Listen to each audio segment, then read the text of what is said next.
dito sa Taguig. Ano na ngayon ang nararamdaman mo? Nararamdaman ko ngayon Ano ba, hindi ka ba nahihirapan tumulog?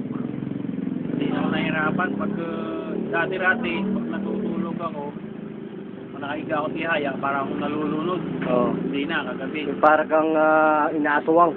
Oo, parang Kasi ganun. ganun para kang nasa ilalim ng tubig. Yung mga sleep apnea, may mga sakit sa puso. Kasi sa sleep apnea, magayo yung nasal cavity. So, para kang nalulunod. Para kang inasawang. Pag nakahiga ako, tihaya. Oo, okay na. Okay na. Hindi ko natulog ko, di tulad dati na. Ibig mo sabihin, itong judo na to, hindi peke. Hindi pigil. Oo. Kasama kasi ito ng mga, yung ipiman. Ano bang technique yun?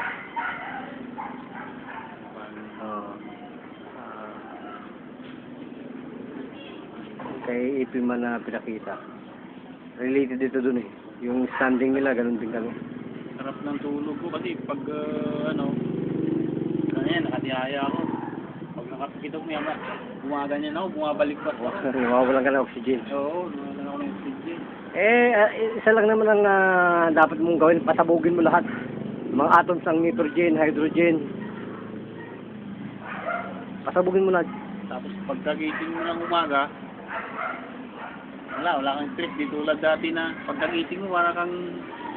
Ibig sabihin kahit tayo imbestiga ng mga idol natin ng mga yung kay Mike Enriquez, idol ko yun eh.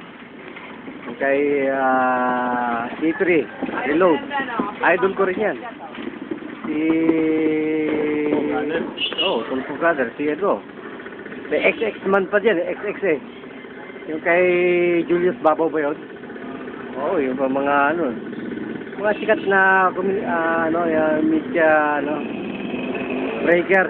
Pag peke ka, pupuntahan ka na, sabi mo, itigil mo yan. Sama ka sa lipunan. Oo. Tingin mo, hindi tayo gano'n. Hindi tayo ba? Kasi napatunayan natin. Pag ito, naging peke, sabihin ko nga sa'yo eh. Hindi na ako mag-aaral ng judo. Oo, hindi na ako mag-aaral ng judo. Kasi ako, mahilig ako mag-aaral ng judo eh. Pag nakita ko yung pencho pala, pencho yung pencho. Oo, mahilig ako mag-aaral yun eh. Oo, kasi dapat marami tayong matutunan sa may mga hidden techniques sila na kapag na-develop mo at nakuha mo yung technique nila, pwede kang lumipad eh. Pwede kang mawala sa mundo. Ninja, umuusok, pag-usok, nawala na sila. Parang mga albularyo ang labas yan. Parang gusto ko rin mag-aral ng ganyan. Ay, yung yaw yan. Maganda eh, may nakikita ko yung mga yaw yan eh, parang talaga eh. May nakikita akong maganda sa yaw yan eh. Sikat sila. Malaysia. Maganda rin siya. May mga medicinal yun eh. Values. Naka-combine pala sa Oo, naka-combine yan. Kasi may mga killer concentration sila eh. Deadly energy yung concentration ng judo. Kaya yung ginagawa ni Jet Li. Kay Jet Li, Bruce Lee, Jackie Chan. May mga killing technique, mga kulukoy na yun. Mga master yan eh. Pag pinindot ka nila sa kwan. Pag na-develop mo yung gamitin mo sa maganda, kahit media, atras sa'yo eh. Sisirain mo yung mga value ng medication sa buong mundo. Kaya nga dito sa Pilipinas, kulilat, kawawa ang Pilipinas. Bakit? Dito lang sa Pilipinas, walang history ng Forbidden City or tinatawag na city. Mga hindi namamatay na tao. Nagkakaroon ng resurrection. Parang Buddha. Ala. Parang kulto-kulto. Wala dito nun. Dito uso, patay. Pag kayo mahirap dito sa Pilipinas, huwag ka nang maharap na mabubuhay ka pa para kasakit ka. Magkano yung tablete ng inumin mo? Dito sa ating kapitbahay, kay John, Yung may fatty liver. Mga 3 years na yata yun. Hindi makahinga siya eh. Third dan na Aikido. Third dan na yun ha. Pag sinabing third dan, ibang klaseng level yun na kung pagkapit sa'yo, pwede ka nang matege. Pero hindi niya kaya. Kahit third dan siya. May taekwondo pa nga na fourth dan eh. Hindi rin niya kaya. Air Force. Hindi rin niya kaya. Dito ang kailangan natin yung mga Pilipinong katulad nila Pulapo na ang video gusto pa nilang ipakalat, hindi yung ayaw nilang ilabas. Sa lingkod ng bayan tayo eh. Kailangan i-broadcast natin sa buong mundo na ang Pilipino isa sa pinakamagaling na tao. Oh, ang Chinese. Dati sinasabihan nila na sick people. Diba? Diba? Oh. Dapat i-promote natin yung talino ng Pilipino, hindi yung naka-develop pa ng isang bagay galing sa master mo. Pagbenta mo na lang sa Germany. Ganun sa Pilipinas eh. Oh.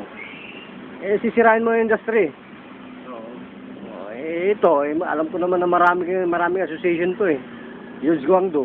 Ilang kami association dito sa Pilipinas. 70, pang 70 ako. Marami mong buburin bago mo mawala to. Mahirap. Ito eh, parang yung circle. Parang tulay para sa mga mahirap. Sa tingin mo, pwede ka manawagan sa probinsya mo para at least pag nakita to sa internet. Pwede. Oh, manawagan ka para at least sa mga may sakit. Ano ba ang sakit mo? High blood. High blood, hindi nagagamot ng doktor yan. Dito, pinipitik lang. Pitik lang. Kaya lang, pag ikaw ay demonyo, hindi ka gagaling dito. Kailangan dito, meron kang kaunting pag-ibig sa Diyos. Pag wala kang pag-ibig sa Diyos, katulad ng mga nasa Mindanao, magkakaroon sila ng Diyos pag sa oras ng gera. Matawag sa taas dito, pag wala kang ganon, baka hindi ka gumaling. Ang dami mga pilusopong tao eh. Kailangan na matanggalan muna sila ng paghinga. Pag nakita nilang hindi na sila humihinga, kahit na pulubi, na balitaan nila na magaling maggamot, magpapagamot. Tingin mo sa sarili mo, Sir Gold. Galing ka na. Magaling na ako. Oo.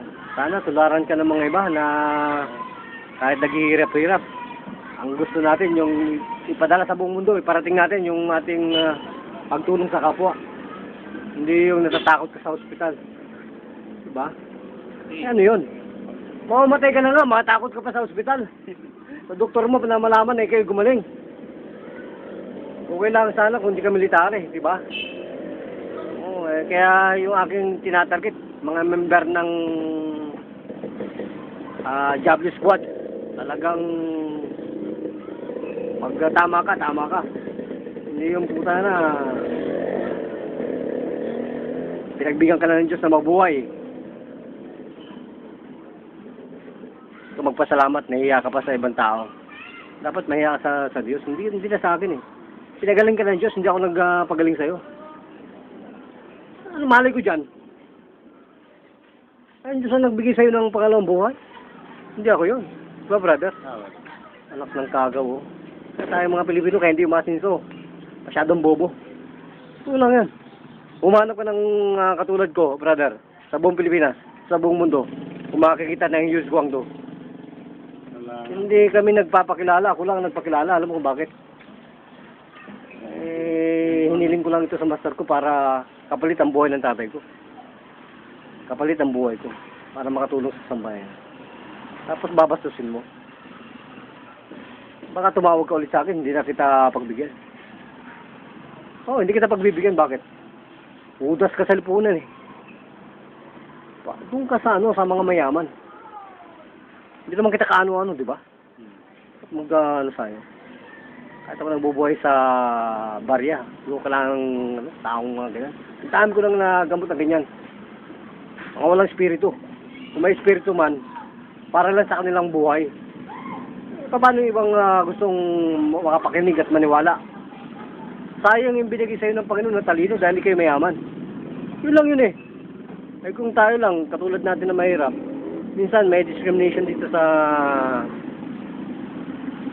Pilipinas, lalo na media. Kaya media, kinikilamban ko. Kung talagang siga ka, subukan mo ako. Oo, ganun ako. Subukan mo. Tilibay mo ako. Pagbibigyan kita. Wala eh. Hausyaw lahat sila. Wala ba na? Hausyaw lahat sila. Wala pwede sa aking pumigil. Ni isa, we do not afraid. We are not fear. O bakit? Marami kami dito. Kasi pag ang Panginoon kasi nang usap tayo, kahit sino, hindi kami natatakot. Wala kaming katakutan. Kahit 10 pa kayo. Basta sa amin, tumutulong kami sa mga lalo na sa mga mahirap. Ano masabi mo sa prinsipyo namin, brother? Sabi sa prinsipyo niya talagang... Walang walang bayad dyan ha. Yung tulong namin ha. Lalo na sa mga naapi. Parang titering nga tayo, reload. Pwede na ba tayo magpasalamat sa Panginoon, brother? Pwede na.